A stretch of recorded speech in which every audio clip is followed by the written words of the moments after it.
Gay relationships with an age gap. Maybe you've been burned before. Maybe you're tired of hearing they just want your money. It's just a daddy fantasy. What could you possibly have in common? Or it will never last. The fear of judgment is real. The fear of getting hurt is real. And sometimes you wonder if what matters isn't someone's age at all, but finding that rare, genuine connection that lights you up inside. Today, let's break down the 5 myths behind gay age gap relationships, what's real and what's just toxic stigma, and whether these connections can actually work or if they're just setting you up for heartbreak. Let's dive into myth number 1. You've heard it before. If you're older, you must be buying affection. If you're younger, you're just a gold digger. You might have actually experienced it before and got hurt, and that pain is real. Now, while it's true that some younger guys are after money, it's also true that other younger guys are genuinely looking for emotional safety, stability, experience, or wisdom that guys their age don't typically offer. When I was around 18, 20, that was exactly what I wanted. So just because some age gap relationships are about money or status doesn't mean all of them are. People date for all kinds of reasons, regardless of age.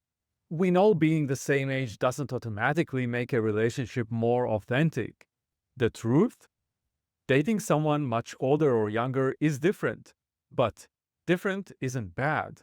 Every couple has their own mix of what each person brings to the table, no matter their ages. What really counts is how you work with these differences together. I know some really happy couples with big age gaps who make it work by just being honest about their differences.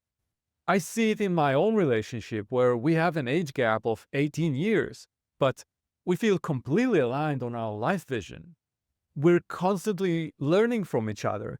He shows me interesting trends and hidden features in social media platforms, and great new music I didn't think about listening to, while I get to introduce him to classic songs he's never heard. Watching him fall in love with music I've known for decades, it lets me hear those songs with fresh ears. It's like rediscovering something I thought I knew completely. And that feeling of seeing the world through his eyes, it's honestly magical. Now, before we talk about the second and big myth I hear a lot, I wanted to invite you to join my private newsletter where I share insights about life as a gay man. Check out the video description for the link to get it. Now, let's break down the second myth. We've all heard this one.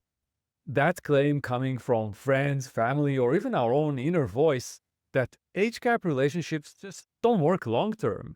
And if you've been in one that ended badly, this doubt hits even harder.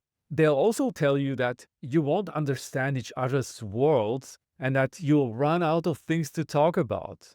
But let's think about it logically.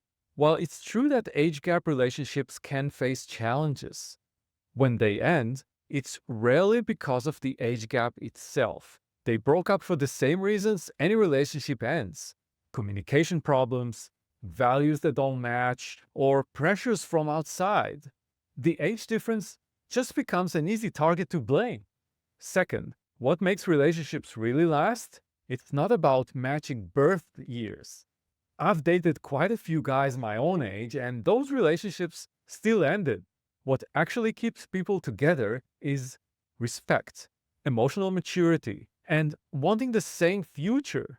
Just because you're the same age doesn't mean you want the same things in life.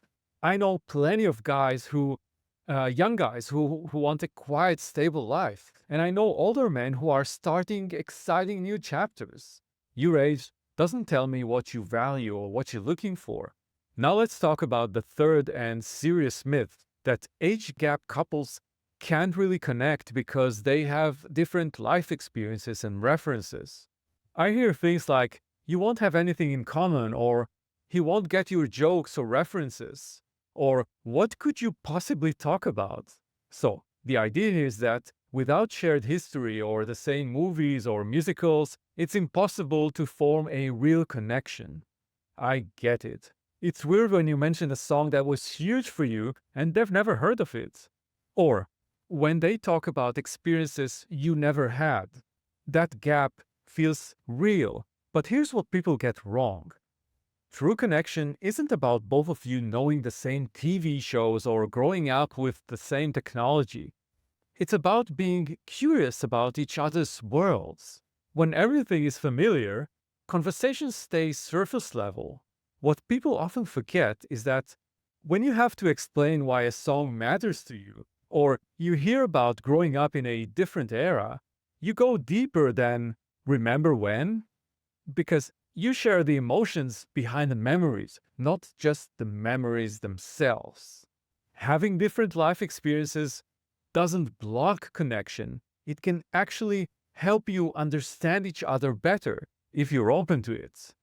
Also, keep in mind, shared values matter more than shared references.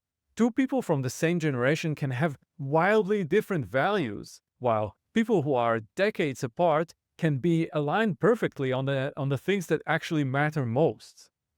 Here's an email I received from a reader of my newsletter. They are a couple, 75 and 29.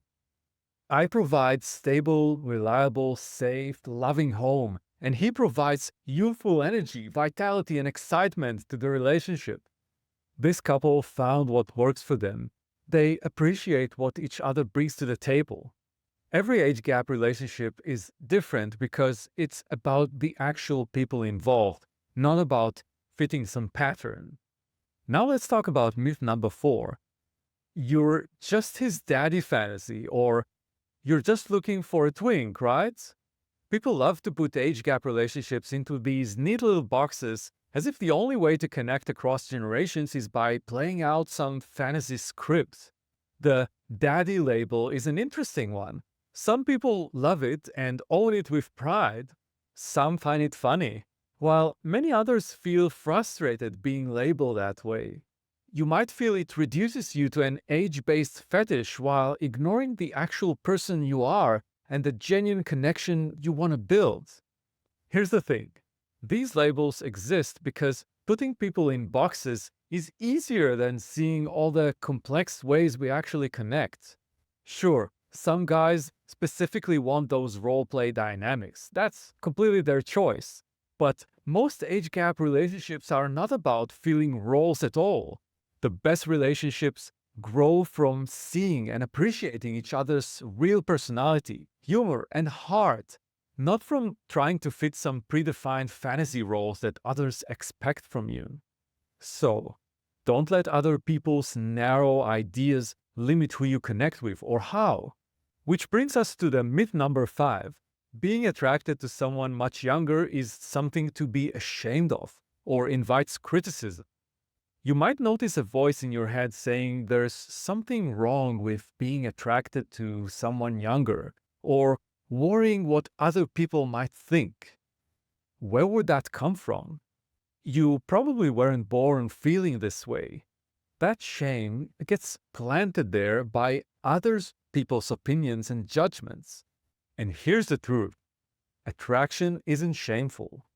Being drawn to someone's energy, perspective, or yes, even their physical traits doesn't make you a bad person.